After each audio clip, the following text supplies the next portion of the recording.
Buongiorno, io sono Vez e bentornati in questa nuova puntata di Pillole di Economia. Di nuovo. Sigla!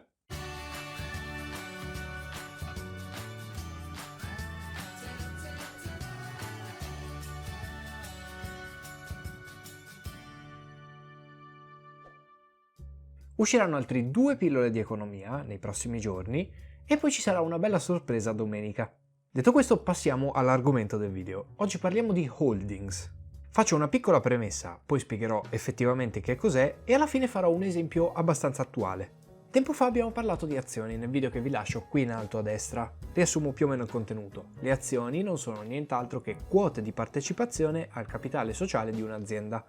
È molto più semplice spiegato in quel video, però il riassunto è questo. Ora, detenere azioni di una certa società e quindi quote di partecipazione significa controllare quell'azienda, perché di fatto hai un potere decisionale su ciò che fa. Gli azionisti possono essere sia persone fisiche, quindi io ad esempio, investitori in carne ed ossa, sia persone giuridiche. Si definisce persona giuridica ad esempio un'azienda, cose che non sono realmente persone, ma figurano come persone. Quindi sì, è possibile che una prima azienda possieda delle azioni di una seconda azienda. Per quale motivo una società dovrebbe detenere delle quote di partecipazione di un'altra società?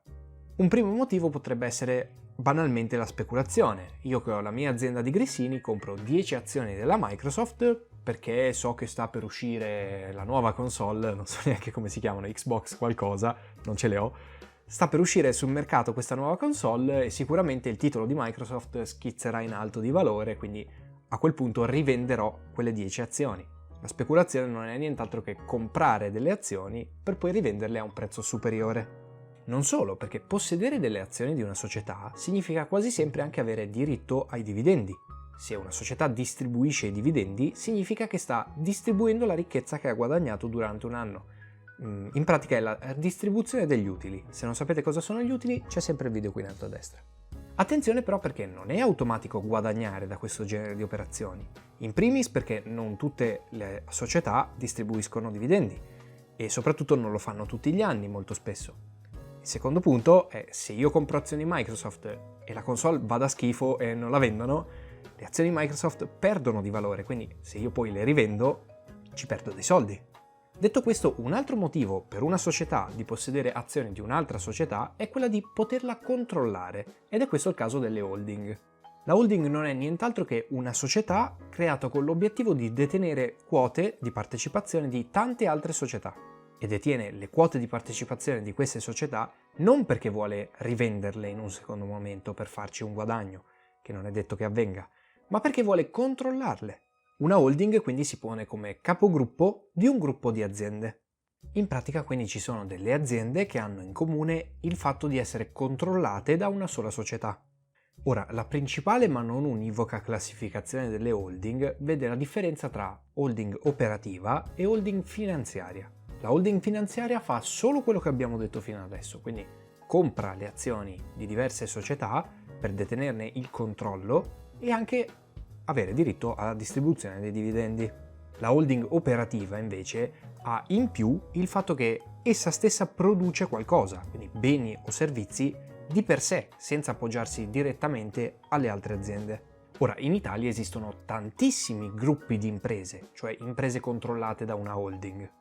Sicuramente la più famosa e la più importante di queste holding è la Exor SpA.